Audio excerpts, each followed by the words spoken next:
जय हिंद। अभ्यास online class की इस नए वीडियो में मैं कृष्णा आप सभी का स्वागत करता हूं। दोस्तों आज की इस नए वीडियो में मैं फिर से लेकर के आया हूं CGTET 18 सितंबर 2022 को एग्जाम कंडक्ट हुआ था पेपर 1 पेपर 2, जिसमें हम बात करने वाले हैं पेपर 1 के बहुत ही महत्वपूर्ण टॉपिक जिसका नाम है बाल विकास।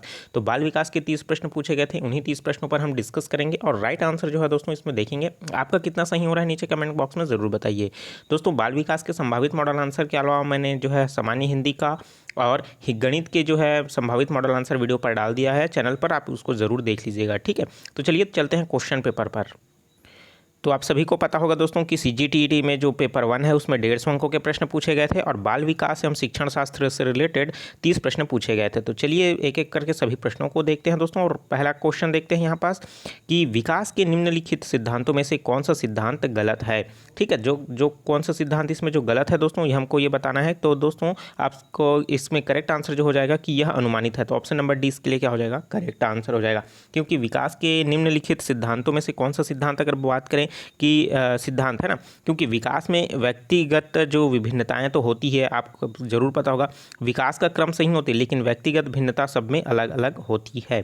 ठीक है, विकास जो है संयोग का परिणाम होता है, ये भी सही है। ठीक है, उसी तरीके से यह एक सतत प्रक्रिया है, बिल्कुल सही है। ठीक है, तो यह जो है एक अनुमानित हो जाएगा। नेक्स्ट क्वेश्चन है यह दोस्तों, जितना भी मैंने ऑप्शन बता रहा है मॉडल आंसर बता रहा है पूरी तरीके से संभावित है और बहुत सारे का दोस्तों सटीक आंसर है। तो बिल्कुल व्यापम क्या डिपेंड करता है, क्या आंसर लेता है उस पर भी डिपेंड करता है। ठीक है, क्योंकि बाल विकास के ऐसे बहुत से क्वेश्चन होते हैं जो क्या होता है कि डबल डीप वाला होता है। ठीक है, तो राइट आंसर अगर आपको लगता है कि कुछ गलत है या फिर कुछ दूसरा होना चाहिए तो नीचे कमेंट बॉक्स खाली है, कमेंट करके ज़रूर बता सकते हैं। ठीक है, चलिए देखते हैं नेक्स्ट क्वेश्चन। एक कार्य के दौरान मनीषा स्वयं के से इस बारे में बात कर रही है कि वह किस प्रकार कार्य को आगे बढ़ा सकती है। भाषा और विचार के लिए जो लेव वाइगोत्स्की ने है उसके अनुसार इस प्रकार का निजी भाषण किसका संकेत कर रहा है, तो वो कर रहा है दोस्तों स्वनियमन का कर रहा है। ठीक है, तो स्वनियमन इसके लिए करेक्ट आंसर हो जाएगा। नेक्स्ट है निम्नलिखित में से कौन सा सिद्धांत पुनर्बलन का सिद्धांत भी कहते हैं। तो पुनर्बलन का सिद्धांत जो है दोस्तों स्फूर्त अनुकूलन का सिद्धांत जो है ऑप्शन नंबर 1 इसके लिए करेक्ट आंसर हो जाएगा। नेक्स्ट क्वेश्चन है दोस्तों, किस प्रकार का मूल्यांकन जो है विशेष आवश्यकता वाले बच्चों की पहचान के लिए हो जाएगा। तो यहाँ पास क्या हो जाएगा, तो विशेष आवश्यकता वाले बच्चे के लिए क्या हो जाएगा, डायग्नोस्टिक, जिसको हम लोग क्या कहते हैं, निदानात्मक मूल्यांकन। ठीक है, तो ऑप्शन नंबर डी क्या हो जाएगा, इसके लिए करेक्ट आंसर हो जाएगा। तो डायग्नोस्टिक का अगर हिंदी में ट्रांसलेट करें दोस्तों तो क्या हो जाता है, निदानात्मक परीक्षण या फिर निदानात्मक मूल्यांकन। ठीक है, तो ऑप्शन नंबर डी इसके लिए करेक्ट आंसर हो जाएगा। चलिए नेक्स्ट क्वेश्चन देखते हैं कि पियाजे के सिद्धांत में एक प्रक्रिया की अवधारणाओं और अनुभवों के बीच पुराने एवं नए के बीच क्या करना है, संतुलन बनाने की प्रक्रिया को हो जाता है। तो इसे क्या कहा जाता है, आत्मसातीकरण, समंजन या फिर ज्ञान भंग या अशांति या फिर संतुलन। तो ये भाई ऑप्शन नंबर सी तो होगा नहीं। ठीक है, तो यहाँ पास ऑप्शन को काटने की कोशिश कीजिए, तो ये क्या हो जाएगा दोस्तों, सामंजन। तो ऑप्शन नंबर 20 के लिए क्या हो जाएगा, करेक्ट आंसर हो जाएगा। नेक्स्ट क्वेश्चन देखते हैं, भारतीय संविधान के 6 से 14 वर्ष तक के लिए निःशुल्क एवं अनिवार्य शिक्षा जो बताया गया है वो संविधान के अनुच्छेद 21A में बताया गया है। ठीक है, तो option number D correct answer हो जाएगा। नेक्स्ट है निम्नलिखित में से कौन सा एक बच्चे के सामाजिक विकास को प्रभावित करने वाला व्यक्तिगत कारक नहीं है। तो व्यक्तिगत कारक जो दोस्तों इसमें जो नहीं है वो क्या हो जाएगा, आपका इमोशन। ठीक है, संवेग के बारे में दोस्तों आपको पता होगा कि 14 संवेगों के बारे में मैकडूगल ने बताया है और उसके मूल प्रवृत्तियों के भी बारे में बताया है। प्रश्न पूछा जा चुका है, मैंने पिछले क्लास में डिटेल में बताया था कि मैकडूगल द्वारा 14 मूल प्रवृत्तियों के बारे में बताया है, वही क्वेश्चन इसमें फंसा हुआ है।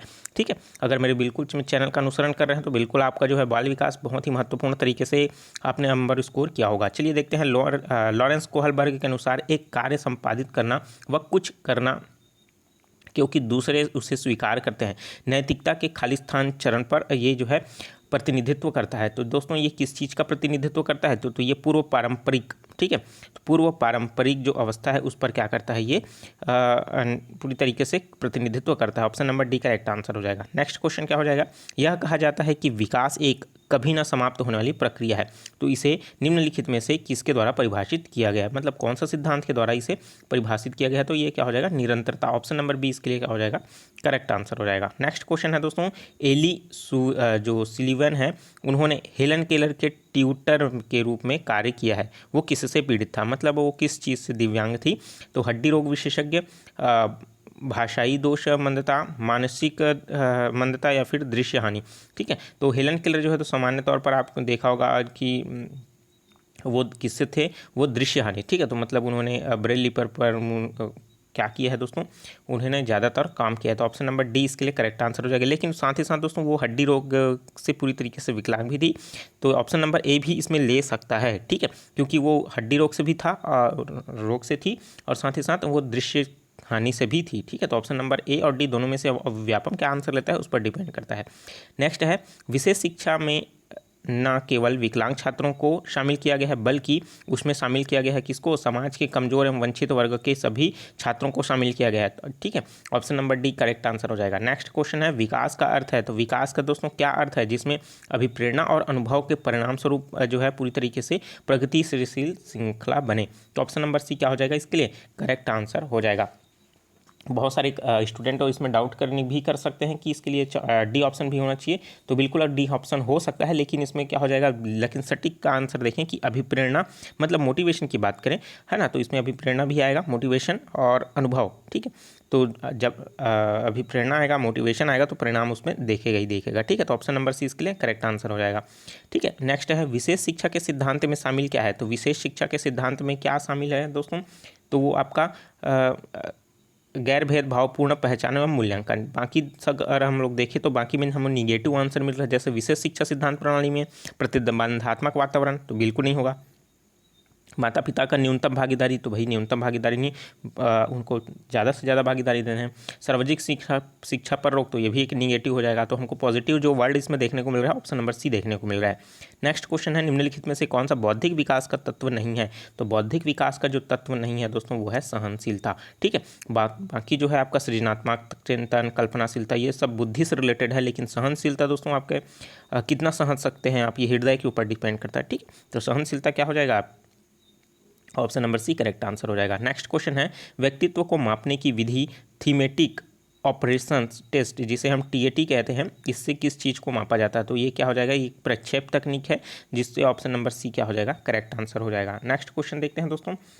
नेक्स्ट क्वेश्चन है कि 2 से 8 वर्ष की आयु के बच्चे के लिए विकास के लिए एक पैटर्न में मोटर, सामाजिक, भावनात्मक, संवेदनात्मक में शामिल किया गया है, तो ये किसके अंतर्गत आएगा, तो ये आपका जो आ जाएगा दोस्तों, संभवतः मुझे इसमें थोड़ा सा डाउट है, लेकिन अगर हम लोग देखें तो ये क्या हो जाएगा, आपका अनुकूलन क्षमता एवं कौशल पर डिपेंड करता है, ठीक है। इसका राइट आंसर क्या हो जाएगा, थोड़ा सा मुझे भी इसमें डाउट है, तो मैं इसका right answer option number A हो सकता है, ठीक है। तो आप इसको छोड़ दीजिए, है ना, तो छोड़ दिए रहिए आप, बाद में हम इसको फिर से देख लेंगे और भी एनालिसिस करूँगा मैं, उसके बाद आप देखते हैं, ठीक है।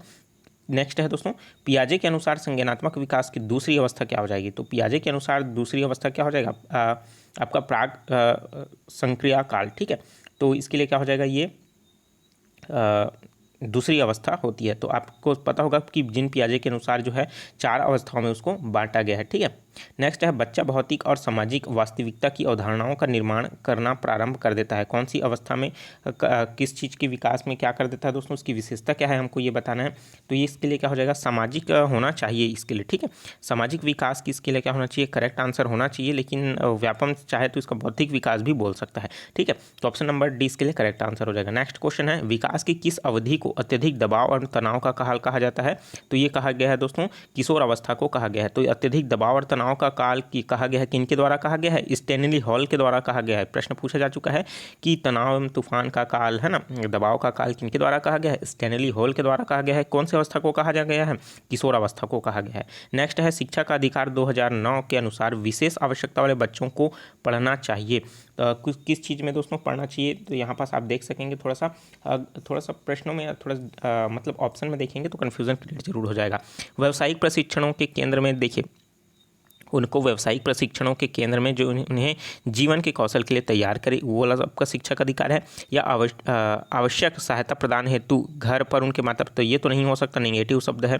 विशेष रूप से बनाया गया विशेष, ऑप्शन नंबर डी, तो ऑप्शन नंबर ए और ऑप्शन नंबर सी दोनों में से एक हो सकता है। संभवतः है दोस्तों कि देखिए बच्चे को पूरी तरीके से व्यक्तिगत आप सुविधा नहीं दे पाएंगे, ठीक है। तो व्यावसायिक प्रशिक्षण केंद्रों से उसके जीवन को कौशल बनाएंगे, तो ऑप्शन नंबर ए इसके लिए क्या हो जाएगा, करेक्ट आंसर हो जाएगा। नेक्स्ट है दोस्तों, निम्नलिखित में से किसे अधिगम का सिद्धांत प्रतिपादित नहीं किया गया है, तो बी एस ब्लूम है जिन्होंने इस बुद्धि के सिद्धांत को दिया है, साथ ही साथ दोस्तों अधिगम के सिद्धांत को नहीं दिया गया है। थॉर्नडाइक के द्वारा दिया गया है। अधिगम के सिद्धांत प्रमुख नियम है, गौण नियम है ना, जिसमें अभ्यास है, तत्परता है, निरंतरता है, ठीक है। तो उसी तरीके से स्कनर ने भी दिया है, कोहलबर्ग ने दिया है, ठीक है। पुनर्बलन का सिद्धांत, ठीक है, आप पढ़े होंगे। प्रश्न है, एक 6 से 7 वर्ष का बच्चा दूसरे से दृष्टिकोण में इसको स्वीकार नहीं करता है। क्यों स्वीकार नहीं करता है भाई? क्योंकि दोस्तों क्योंकि वह क्या हो रहता है, पूरी तरीके से आत्मकेंद्रित रहता है। अगर आप बच्चे ने एक बार किसी चीज़ को देख लिया है तो उसके पुरानी अवधारणाओं को मिटाने में काफ़ी समय लग जाता है। ठीक है, कहीं पास अगर आप घूम रहे हैं, पहली बार वो झूला देखा है तो झूला को देखेगा और उसी से रिलेटेड अगर कहीं दूसरे झूला के दिखाओगे तो उसी को ही वो क्या करेगा, बताएगा। ठीक है, तो ऑप्शन नंबर 20 के लिए क्या हो जाएगा, आत्मकेंद्रित रहता है, बच्चे में पूरी तरीके से सेटिस्फाई मतलब कहा जाए तो स्थायित्व तरीके से उसमें दिमाग में बैठ जाता है। नेक्स्ट है दोस्तों, पीयर रेटिंग से आप क्या समझते हैं? तो पीयर रेटिंग क्या होता है? जब आप कर रहे हैं और आपका जो मूल्यांकन है कोई आपका साथी करता है तो इसे ही हम पीयर रेटिंग कहते हैं। ठीक है, तो ये देखिए मूल्यांकन का उपकरण है जिसमें किसी व्यक्ति का मूल्यांकन जो है अन्य सदस्यों के द्वारा किया जाता है। ठीक है, तो ऑप्शन नंबर ए इसके लिए करेक्ट आंसर हो जाएगा। नेक्स्ट क्वेश्चन है, नैतिक विकास का जो परिभाषा है वो किनके द्वारा दिया गया है? तो कौन से ऐसे मनोवैज्ञानिक है जिनके द्वारा दिया गया है? तो पावलोव के द्वारा, मैकडूगल के द्वारा, या फिर पियाजे के द्वारा, या फिर उपरोक्त में से कोई नहीं। तो करेक्ट आंसर जो हो जाएगा उपरोक्त में से कोई नहीं। अगर बात करें नैतिक विकास की परिभाषा, नैतिक विकास का सिद्धांत की बात करें तो ये जो है दोस्तों कोहलबर्ग के द्वारा दिया गया है। आप याद रखिए इसे, कोहलबर्ग के द्वारा दिया गया है नैतिक विकास का सिद्धांत। पावलोव के द्वारा दिया गया पुनर्बलन वाला, ठीक है, पावलोव के द्वारा दिया गया। ठीक है, मैकडूगल के द्वारा दिया है संवेग को दिया गया है, पियाजे के द्वारा सीखने के नियम को बताया गया है। ठीक है, अधिगम का। ठीक है, तो इस तरीके से आपको मिल जाएगा। नेक्स्ट है, व्यक्तित्व के संदर्भ में कौन सा कथन गलत है? तो जो कथन गलत है दोस्तों हमको ये बताना है। ठीक है, तो व्यक्तित्व के संदर्भ में कौन सा कथन गलत है? तो व्यक्तित्व केवल जो है बाह्य रूप का सीमित होता है। ठीक है, बहुत इंपॉर्टेंट टॉपिक होता है दोस्तों, ये पढ़ने से रिलेटेड नहीं बल्कि हमारे जीवन से रिलेटेड व्यक्तित्व, हमारी पर्सनालिटी जिसे कहते हैं इंग्लिश में पर्सनालिटी। ठीक है, तो ये जो है इंपॉर्टेंट टॉपिक है, इसको यहाँ से प्रश्न पूछा ही जाता है, मैंने इस पर प्रश्न भी बताया है। ठीक है, बहुत सारे व्यक्ति बोलेंगे कि भाई व्यक्तित्व है अनुवांशिकता और वातावरण दोनों पर संयुक्त होता है, तो ऐसा नहीं है। तो ये अनुवांशिकता पर भी काम करता है और वातावरण पर भी काम करता है। पर्सनालिटी सिर्फ बाह्य रूप में नहीं होता, आंतरिक रूप में भी इसमें क्या है, शामिल होता है। तो वही हमको गलत बताना है, तो इसमें सिर्फ बाह्य को बताया गया है जबकि इसमें आंतरिक भी शामिल होता है। ठीक है, तो ऑप्शन नंबर डी इसके लिए क्या हो जाएगा, करेक्ट आंसर हो जाएगा। नेक्स्ट क्वेश्चन है, विशेष कठिनाई, मानसिक स्वास्थ्य के मुद्दे, विशिष्ट अक्षमताओं, शारीरिक या विकास वाले विद्यार्थियों की शिक्षा पद्धति और अभ्यास वर्णन करने के लिए सामान्यतः किस शब्द का प्रयोग किया गया है? तो इसमें दोस्तों आपका आ जाएगा समावेशी शिक्षा। ऑप्शन नंबर सी इसके लिए करेक्ट आंसर हो जाएगा।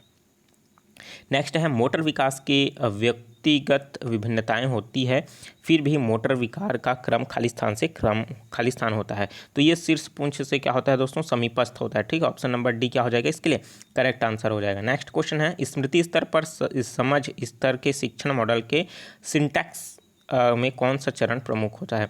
तो इसमें जो आपका जो देखें योजना, अन्वेषण, सामान्यकरण, प्रस्तुतिकरण, तो इसमें संभवतः दोस्तों ये जो है थोड़ा सा कन्फ्यूज़न वाला है, तो पर इसमें शायद अन्वेषण हो सकता है। ठीक है, अन्वेषण, तो ऑप्शन नंबर 20 के लिए करेक्ट आंसर हो जाएगा। तो हो सके तो क्वेश्चन को स्किप कर दीजिए। ठीक है, जब मॉडल आंसर आ जाएगा पूरी तरीके से तब उसको देख लीजिएगा। नेक्स्ट है कि दिव्या को 3 पेन दिखाए गए, है ना। दिव्या एक बच्ची है जिसको एक 3 पेन दिखाया गया, उसने अवलोकन किया। ठीक है, अवलोकन किया उसने कि पेन ए पेन बी से क्या है, लंबा है, और पेन बी जो है पेन सी से लंबा है। तो जब दिव्या के अनुमान लगाया कि जो ए है सी से क्या है, पेन से लंबा है, तो जीन पियाजे के संज्ञानात्मक विकास की कौन सी अवस्था को क्या कर रहा है, प्रदर्शित कर रहा है? तो क्रमबद्धता को, संरक्षण को, सकर्मक विचार को, या फिर काल्पनिक निगमनात्मक तार्किकता को।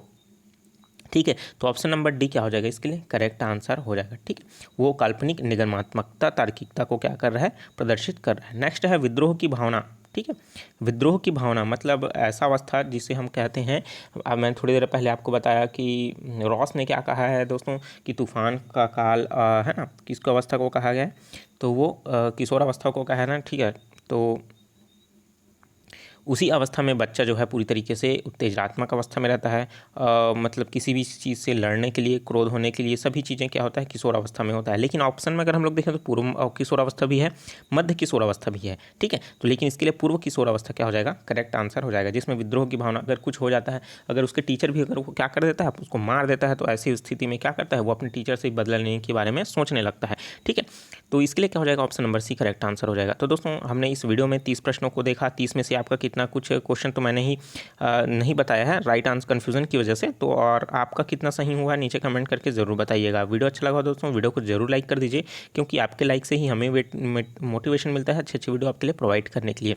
ठीक है, और अभी तक चैनल को आपने सब्सक्राइब नहीं किया जरूर सब्सक्राइब करके नोटिफिकेशन बेल आता है जरूर ऑन कर लीजिए, क्योंकि लगातार वीडियो आपको मिलने वाला है। अगर आप अन्य पार्ट मैथ्स का नहीं देखे हो, हिंदी का नहीं देखे हो, तो मैंने प्लेलिस्ट में अपलोड करके रख दिया है, देख लीजिए, मिला लीजिए, पूरा एक साथ बताइए कमेंट कितना है, आपका स्कोर कितना हो रहा है। उम्मीद करता हूँ दोस्तों क्वेश्चन सरल आया था, इस अकॉर्डिंग जो है आपका सीजी टेट जो है आपका निकल जाएगा। ठीक है, चलिए मिलते हैं नए वीडियो में नई जानकारी के साथ। टेक ऑल द बेस्ट, जय हिंद।